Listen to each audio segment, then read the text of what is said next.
Hi, I'm Samantha Greening, aka Sam, and today I will be doing my makeup and sharing something that's been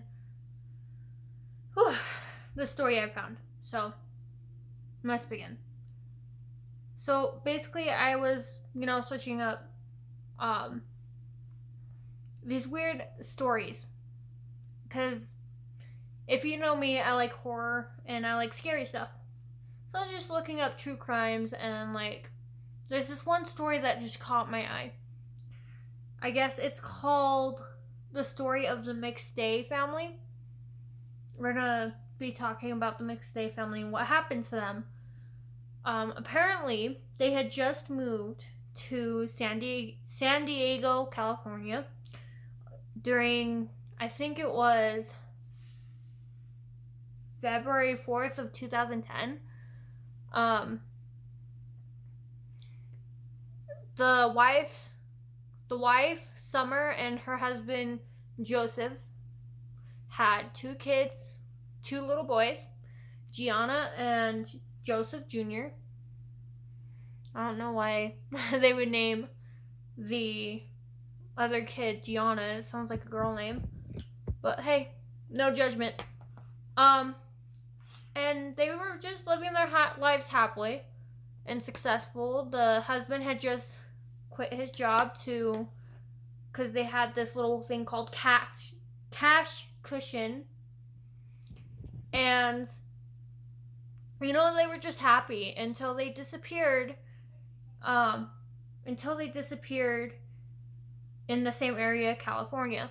Now, it seems a little odd to just disappear. So, on February 9th, the Mcstay family wasn't responding to any of the family members or any of the close friends, and people started getting worried, so they sent over, I guess, a coworker. One of his business partners sent over a coworker to see what was going on in the house. And apparently, they thought they were just out of town because there was two dogs outside and there was the dog bowls full of food, so it made them believe they were out of town. And then on February 13th, the people who were close to the Mcstay family started noticing that they hadn't heard from them for over 9 days. Now, the family members started getting very suspicious and you're like, oh, this ain't right. They normally talk to us on a weekly basis. So they had Joseph's brother come out to California and check out the house. The first thing he notices when he gets to the house is that the window's slightly open and the door's locked. So he found this a little strange. He was like, oh, the only way I can get in is if I slide through the window as well. So he goes in, and the house turns out to be like a normal scene. And he walks in, searches the whole house, no sign of the family.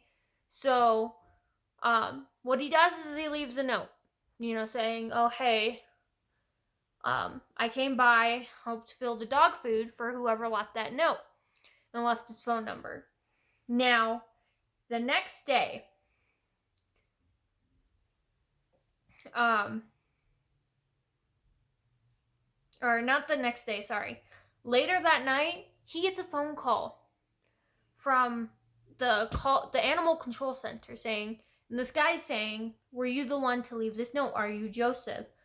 And Joseph's like, yeah, I'm Joseph. And he says, well, I've been the one feeding the dogs for the past few days. I thought you were the one taking care of them. And he's like, no, I thought there was a caretaker. Now, at this news, Joseph and the family members started getting so concerned that Joseph called in the police. Yep, police got into it. Now, no one knows why they would just pick up and leave. The police didn't have much to go off of, so they tried searching the house. And on February 15th, 11 days since the family has been missing, the police decided to search the house, try to find something incriminating or something that will lead to why they left.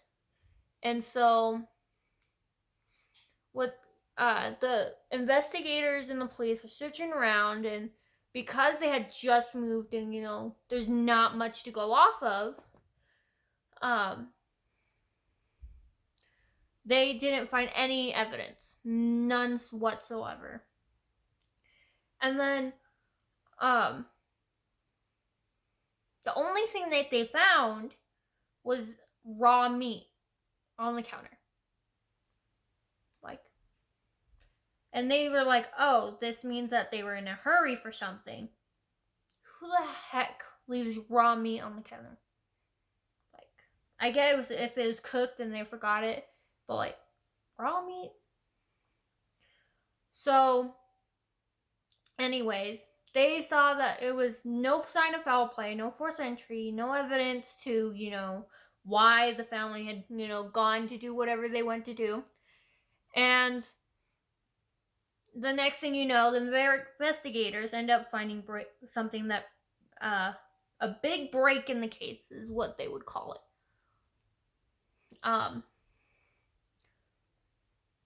They decide that they would go check the neighbor's camera, which is, obviously one of those obvious things you would do. And on the camera, it shows the Mc family, or Mcstay's, yeah, that's their last name, Mcstay's family's car leaving and never returning. Now, on the same day, they get a report about a car being towed near the Mexican border. Now, if you ask me, that's kind of weird. But, anyways, they're like, okay, we're going to pick up this car, we're going to search it for evidence. They didn't find any evidence, except for the strange man's hair. Now, they thought it was just Joseph's, so they decided not to test it for DNA. Strange. What they do is they end up checking, decided for evidence, and they see, oh, no incriminating evidence, just seems that they were in a hurry somewhere. Breaking case. But they do show that the cameras in the parking lot show that the car ended up by the Mexican border 4 days after it left the house. Now, they thought, this is strange because the car was extremely close to the border. So, how the heck can they get there? Get the car there? It's strange. So, what they do is they end up giving the case over to the FBI. And it's strange because,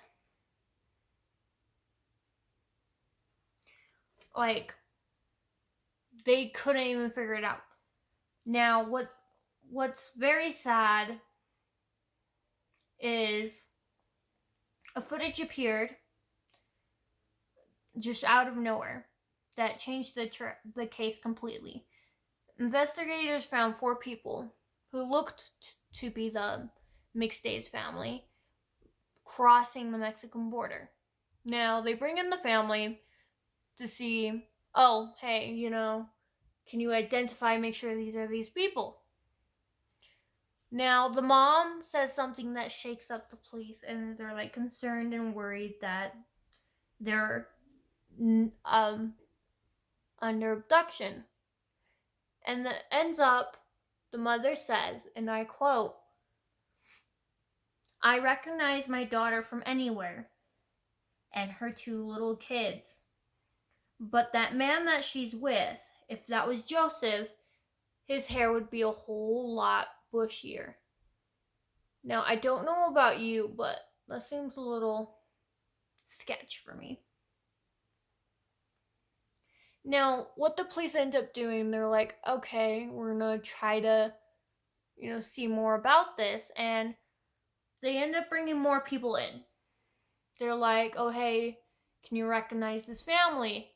And everyone everyone said they recognized the mom, the two kids, but the guy that they were with was a complete stranger. And so the police were like, okay, we might be on something. But then that's where they hit another brick road. Because they end up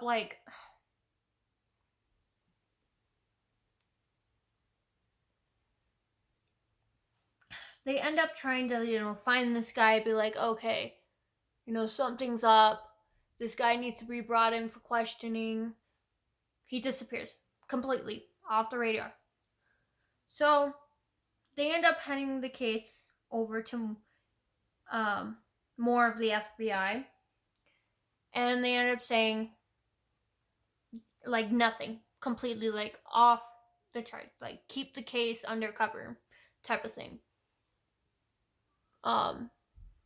They didn't hear anything back until November 11th, 2013, my birthday. They didn't hear anything back, and till that day, which is where things start to get interesting. So apparently on November 11th, 2013, they found two adult bodies, or the remains of two adult bodies, and two children bones, or two children remains, and out in the California desert.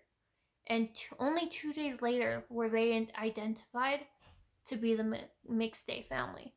Now, the family was devastated. They're like, no one could solve this, and you guys could have been quicker, you guys could have stepped up your game, how family grieves.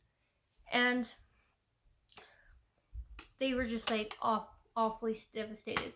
But they haven't found the killer, just the bodies.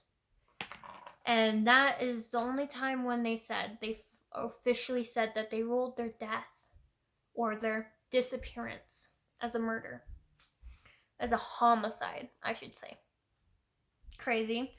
So, on November 5th of 2014, yes, we're going over a year, because they didn't hear anything more until then. It's crazy. They get back and they say, oh, we found the killer, Chase Merritt, who was arrested for 4 counts of murder. And after the only reason why they found him as a victim, and this is strange when you hear this, they finally tested that DNA, that piece of hair in the car, and it turned out to be Chase's Merritt, not Joseph's. Shouldn't you have done that earlier? Not trying to tell you your job, but shouldn't you have done that earlier? So they're just like, oh yeah, we caught the killer. His name's Chase Merritt. He's doing a count for being charged for 4 murders. And the prosecutors think that he murdered the family for financial gain. Because apparently he was in a load of debt from gambling, and he had an addiction for gambling. Now, how did he know him? He was a business associate with Joseph McCain, apparently. And after he left, he was like, oh, well, I need to get money. And Mcstays have a lot of it, and they're not going to be working here anymore, so I might as well go kill him. Who knows what was going on in his mind. But one thing for sure is that he did, in fact, admit to killing them, which the family just felt baffled. They were just like, this guy is not shamed at all for killing the family. And he doesn't even care that he hurt so many people's life, hurt so many people just by killing this one family. And so he's in jail to this day. but people like his attorney, somehow, like, word has got out that his attorney thinks that he's going to get the death penalty from where he's at. I don't know how, I don't know why, but honestly, they were an innocent family. They had nothing to do with you. They didn't hurt you. They didn't, like, why kill him off? Dude, you deserve to be in a mental hospital. But yeah, that is today's mystery story. And I hope you've enjoyed it and enjoyed me putting on this random makeup that I'm not very good at putting on, as you can tell.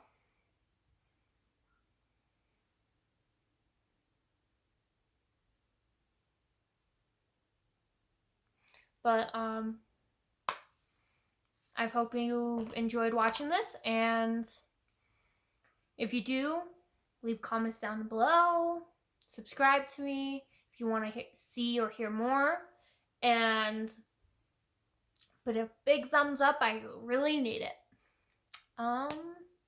That's it. Thanks for enjoying me. I'm Sam. Bye.